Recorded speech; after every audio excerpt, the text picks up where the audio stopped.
The unsurpassed, penetrating, and perfect truth is seldom met with, even in 100,000 myriad kalpas. Now we can see and hear it. We can remember and accept it. I vow to make the Buddha's truth one with myself. Homage to the Buddha, homage to the Dharma, homage to the Sangha. So good morning. It's nice to see all our local friends, plus all our retreat guests. We hope you've had a good retreat. This weekend you certainly had good weather for it.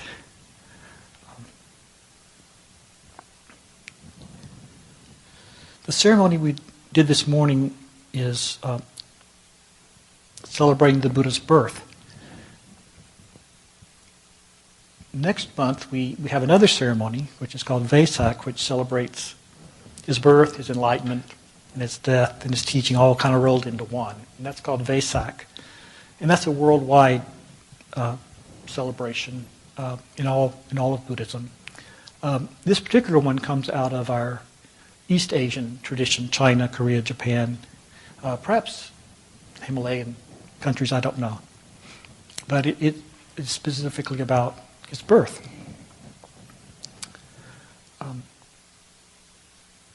I'll just briefly go over the events around his birth.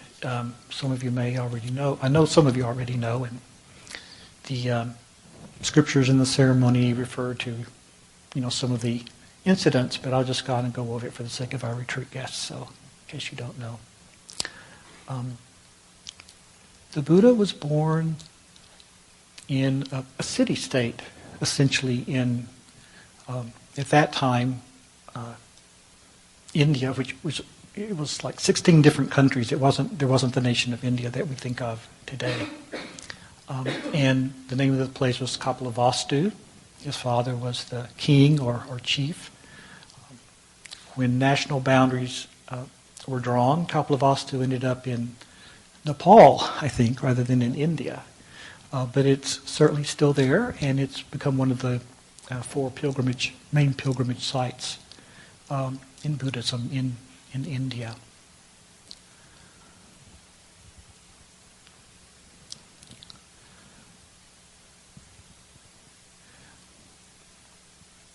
One of the incidents that's told in the scriptures is about a white elephant coming in a dream that his mother had of a white elephant coming and entering her womb, and that's a way of indicating that he was a very special child. White elephants were, like most albino animals, very rare, and so in India they had become indicative of a saint or holy, very holy person. So that's a way of indicating that. His mother was on her way to David Deha, which was where her parents lived. She was the princess of a neighboring country, and it was common in those days for the woman, the mother, to go to her parents' home for the birth of a child. And she was on her way, and they stopped at a beautiful wayside park or garden. It's called Lumbini Garden. And she began to have labor, and the Buddha was born in that place.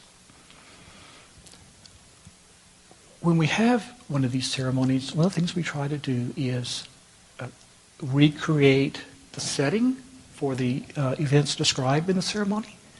So in this case, Lumbini Garden, all these flowers and trees and everything. So on the altar, then we set up, all sorts of flowers, to indicate that.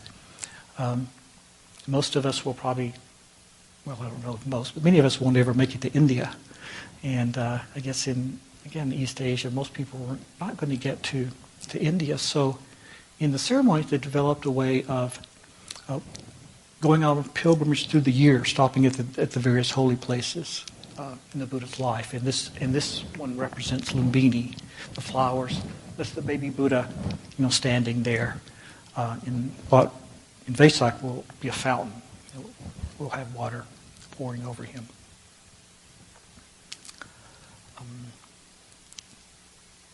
it said that the Buddha, the first thing he did was take 6 steps and say, I alone am the world-honored one. We'll talk about that in a little bit. But that's the story. They returned to the palace. As was common in those days, the king, his father, called in the astrologers, and seers to make a prediction about his birth. And most of them held up, 2 fingers saying, well, he could be a world ruler. Or if he wanted to, he could become a Buddha. And one of them held up only 1 finger. He said, no, he's going to be a Buddha. I think he's going to be a Buddha. And that actually that particular seer becomes one of the Buddha's first disciples later on, 35 years later.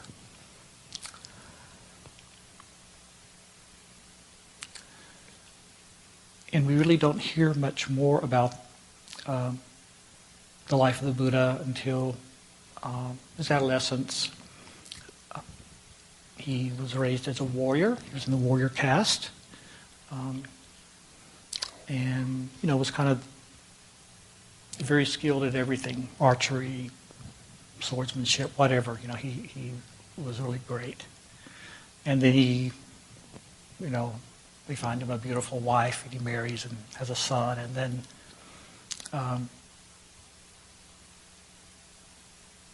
he awakens to the suffering of the world. Something was not quite enough, and that's another ceremony, so I won't go into that one.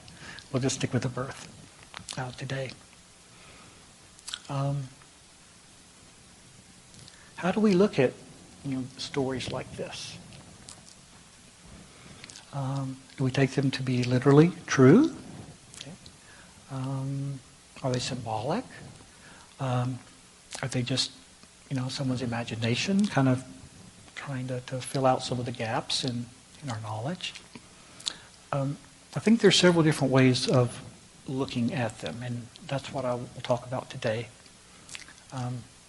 Different ways of looking at events in the life of the Buddha, not just his birth, but I'll focus on the birth specifically.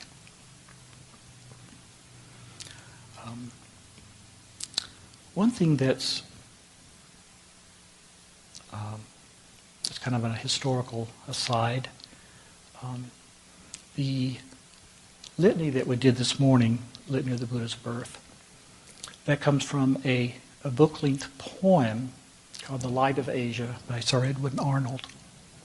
He was a Victorian journalist, and he wrote this, long poem, and it was, from what I understand, probably the first biography of the Buddha in English-speaking countries. And since England ruled most of the world, that was most of the world.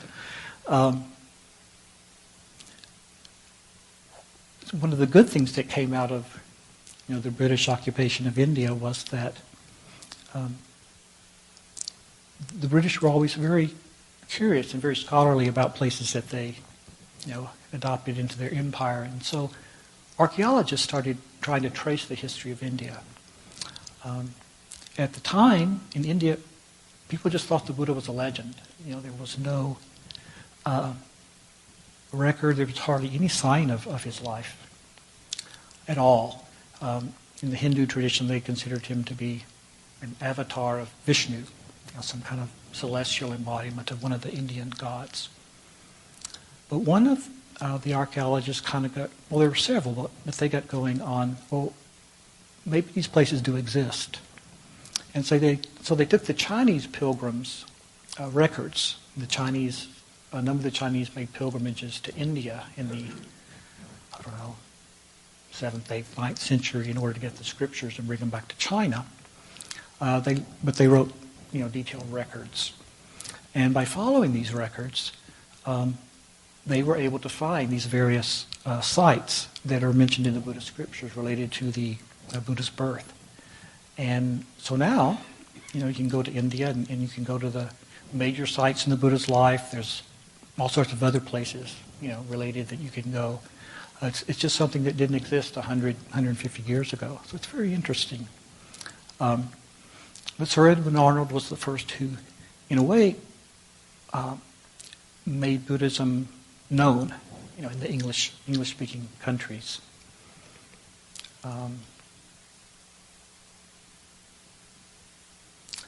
I don't know for sure, but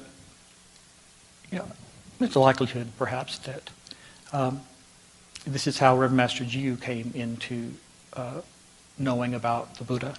Her father had a big library. As a child, she was reading, would read books in the library.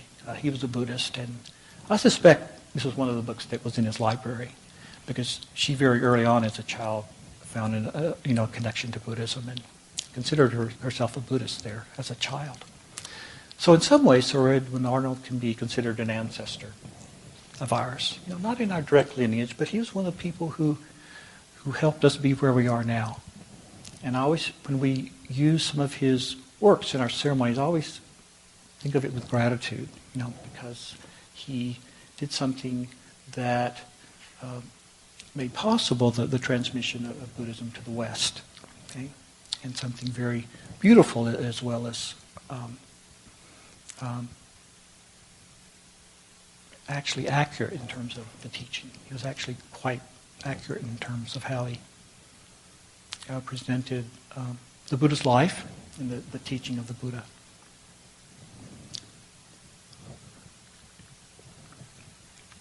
So how do we look at these stories?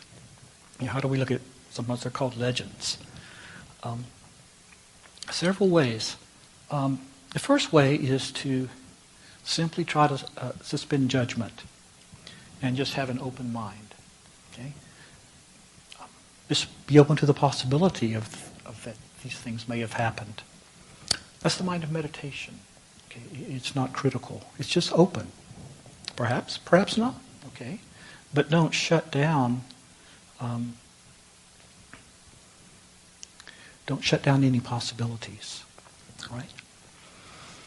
This is the way that I found our founder, Reverend Master Jiu, to teach us these things. At least in my day, she never made any. We didn't really ever talk about these things much. We just, this is what Buddhists do, and so we do it. There was never any hesitation about incorporating, the Buddhist stories into our liturgy and transmitting them over from Japan, into the West. There's more to our minds than our critical, analytical mind. Okay? There's other ways of knowing than through empirical knowledge. As Westerners, we're actually prejudiced as a result of the science, and sometimes called scientific materialism. We only believe what we can see. We only believe what we have proof of. But there's other ways of knowing, and we want to stay open to that, because meditation is going to take us in that direction. There's a Zen saying, you learn to hear with the eyes and see with the ears. Okay? There's the mind of meditation, which contains things that we can't prove by our senses, but something in us knows, intuitive. This isn't, specific to Buddhism. I think all, world religions point us to that. Call it spiritual, call it mystical, call it what you want. But there's other ways of knowing, and these stories have, if you will, kind of an embedded meaning in them. Okay? And so it's good to take them on faith, take them on trust, and just suspend the judgmental mind. Here's a couple examples from the Buddha's birth. Well, I already mentioned one, the white elephant entering his mother's womb. Okay? That's indicating, this is really special. He's a very special, going to be a very special child. Then, when he, at birth, stood up and took 7 steps. Well, how are we supposed to take that?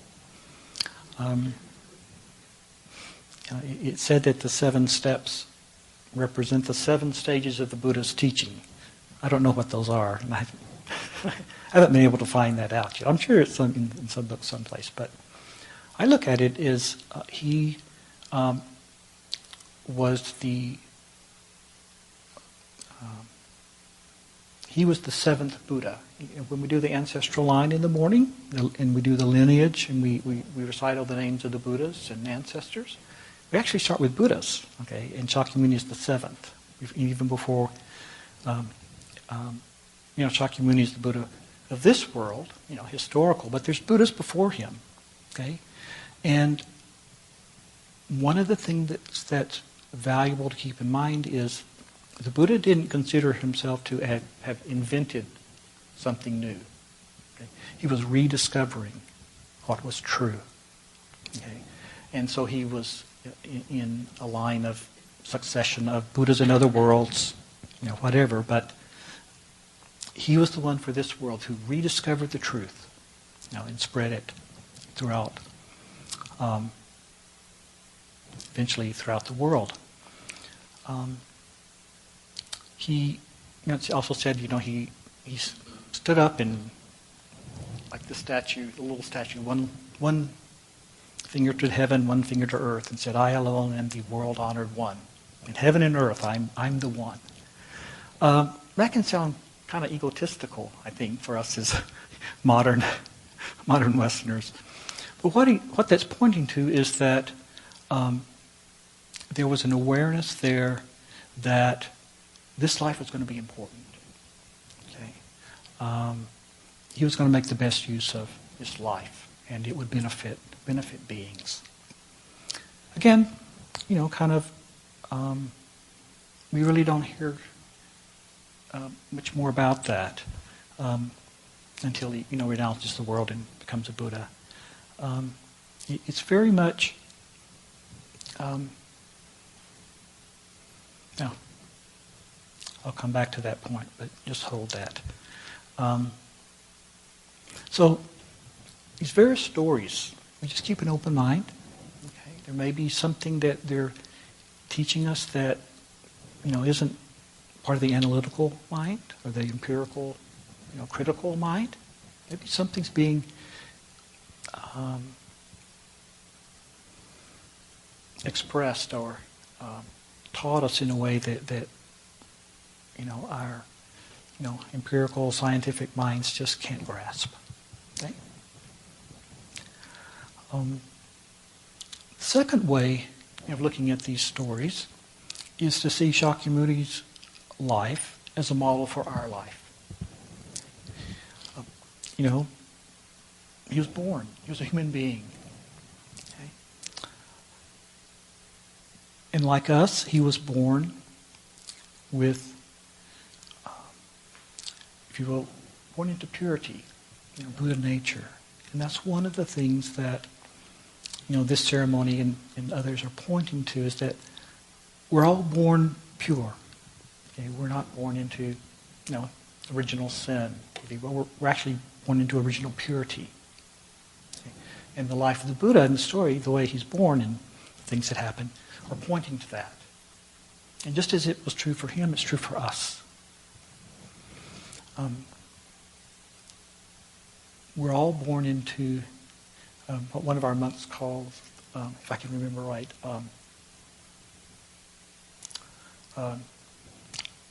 sure I can get the right words for this.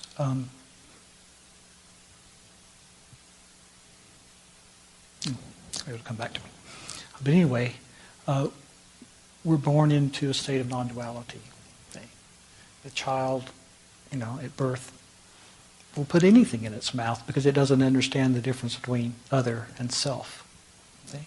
And at some point along the way, teachers and parents and so forth have to teach the child that you're different. There's an inside and an outside. All right? And some people describe that as quite a wrenching, being wrenched from one's original purity.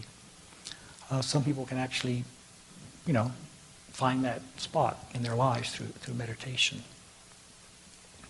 Her Master Ji talked about this, and she said it usually happens around the age of 7. But she said, in our modern world, things keep getting up, so it starts earlier and earlier, probably in our modern day. She also taught us that some kids make it through. Some kids make it through this this pull on them from, the people around them, and kind of keep that purity intact. She also said they're usually looked at as a bit odd. They have a really tough time.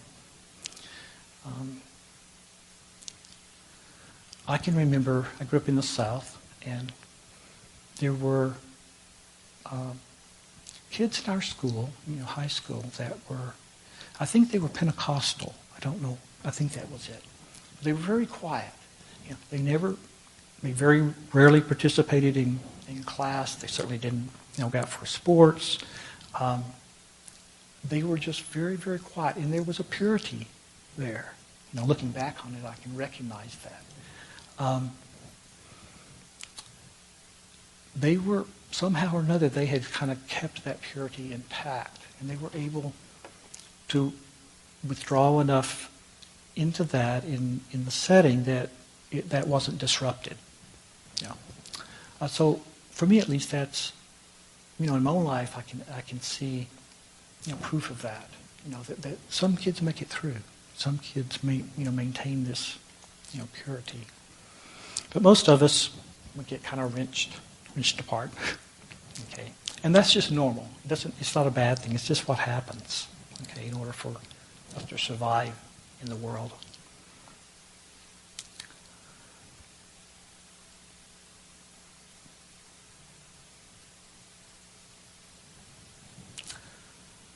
Okay.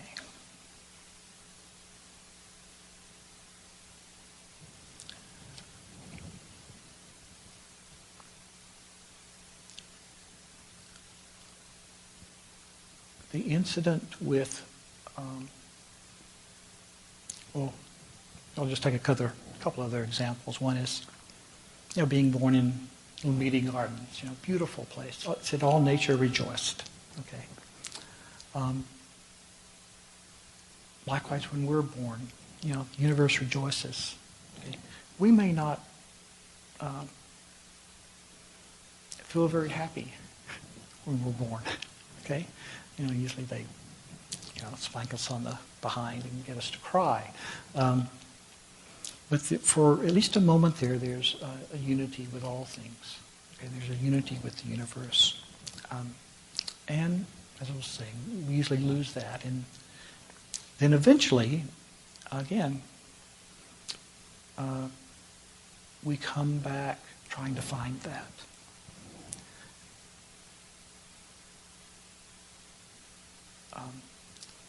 The Buddha had everything anyone could want. He had a harem. That's usually not mentioned. He had a harem.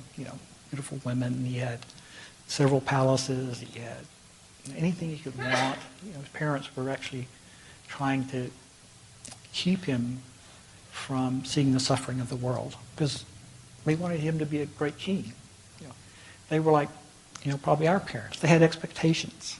Okay. And again, this is a way that the Buddha's life, parallels our own. The parents had expectations of what they wanted him to do, so they were trying to set things up so that he would do that. But he encountered suffering. Okay, something didn't quite satisfy him. So in a series of trips outside the palace, he encountered an old person, a sick person, a dead person. He encountered suffering. And what really struck him was that not only was this true for everyone, but it was true for himself and for the people he loved. And he said, I don't have an answer to this. I don't know how to alleviate the suffering of the people that I love. And out of that came the motivation to go in search of the Dharma. The fourth, what's called the divine messenger, was he saw a renunciate. And he saw someone who was training, someone who was meditating, someone who had kind of stepped outside the conventional society. And that gave him the inspiration, there is an answer. I don't know what that person has, but that's what I want. Okay? And that happens with us as well. Okay? We all come here because we're looking for something. We may not know what we're looking for, but something brings us here. Okay? Something opens us up. We've encountered some kind of suffering, sometimes, or sometimes we just know there's something more, and we come and we look and try to find.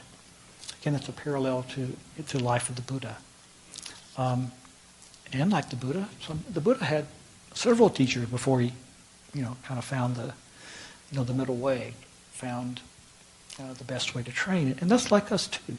Okay, we look, we search. Sometimes it takes a long time. Sometimes it takes a number of teachers, to go through and not find quite the right one. But again, in the Buddha's life, he finally found that.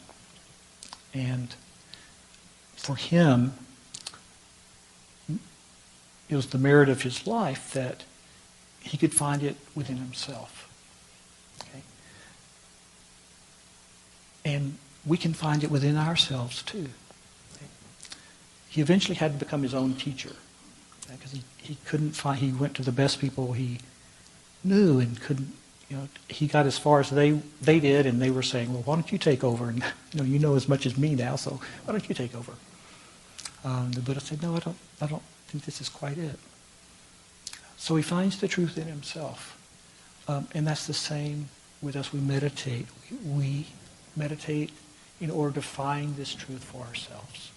Okay? It's within us. Okay, it can be found. It exists. Okay, and we find it by looking within, by meditating.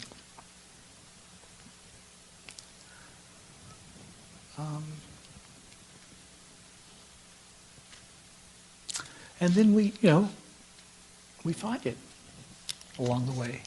We may not, realize full enlightenment, but there's a fruit that comes from training.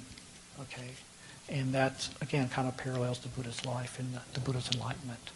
Okay, maybe we just touch a little piece of joy, but we touch it. Okay, we come to know, there is something more, and that gives us the faith to continue.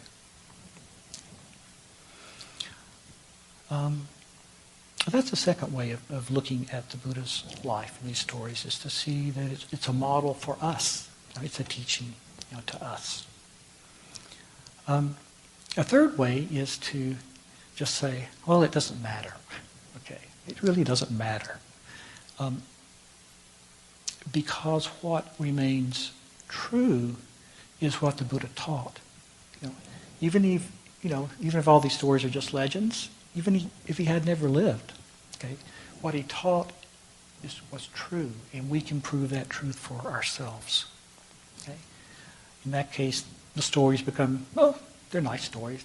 There's beautiful music, and can we just kind of appreciate that and enjoy it? But the principal reason we do these things, whether it's ceremonies or we come together to train in a monastery, we sit at home, whatever part of the practice we take up, we're trying to prove the teaching true for ourselves. And that's what the Buddha said. He said, don't take my word for it. Prove it true for yourself. Okay? And we can focus on that. We actually need to remember that, and not get too caught up in kind of some of the externals sometimes. Okay? We're proving it's true for ourselves, and no one can do it for us. Okay? We have to do it ourselves. And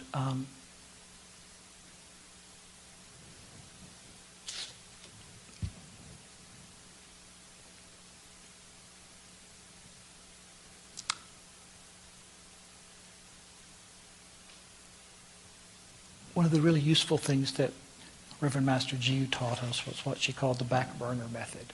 Okay? She would often use cooking metaphors. All right? we have this whole body of teaching in Buddhism.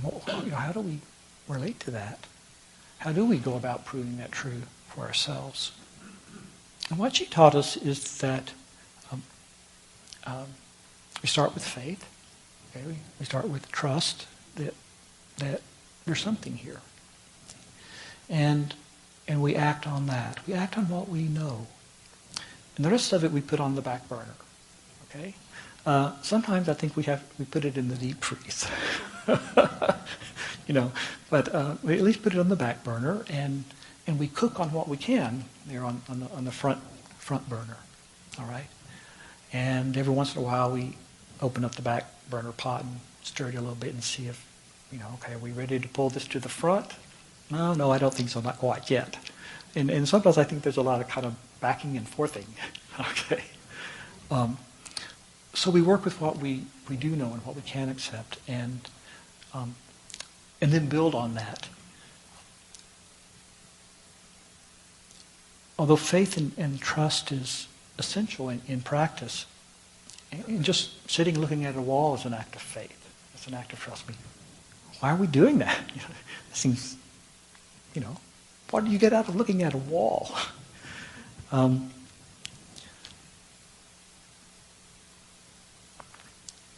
But we practice what we can, okay, and then make sure you're putting effort into that front burner, and then you can build on that and learn other things. Although, as I said, although faith and trust is essential, it's not blind belief. Okay? There's not a creed that we ascribe to as Buddhists.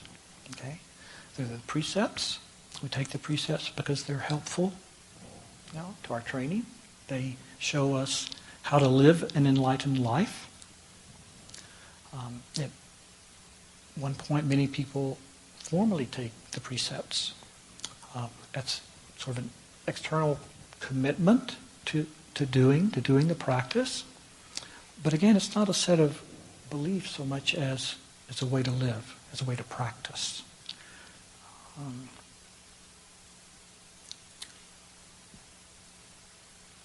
So those are, some thoughts on how to look at the Buddha's birth, other events in his life.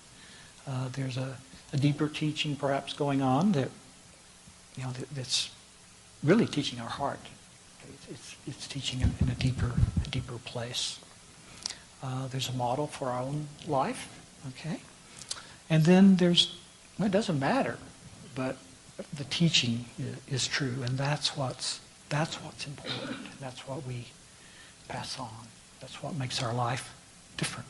Okay, that's what gives us the strength and courage to go on. I want to close with a little story from. It's called The Water Babies. It's something that Reverend Master Jiu, gave to us. It's a Victorian fairy tale, essentially. It's a father teaching his son about life, and the important things to learn. And he's sort of making it up as he goes along. And the story goes that there's a little chimney sweep named Tom. Okay, he drowns, and he gets reborn in the ocean as a water baby. Okay, doesn't start off in the ocean. He actually starts in the creek where he drowned. But the gist of the story is that while he was a water baby, there were lessons that he needed to learn. Learning about compassion, gratitude, all the things that we try to instill in ourselves. I don't know that if the man was the author was a Buddhist or not. I don't know, but there's Buddhist teaching kind of woven through that. And then he gets reborn, and he gets reborn clean, in a better life, and he gets born in such a way that he can, go and court the little girl, that he was always in love with, because he had changed himself enough, he had transformed himself enough that he'll be reborn and go ahead. Better life, better than being a chimney sweep. It's a lovely story.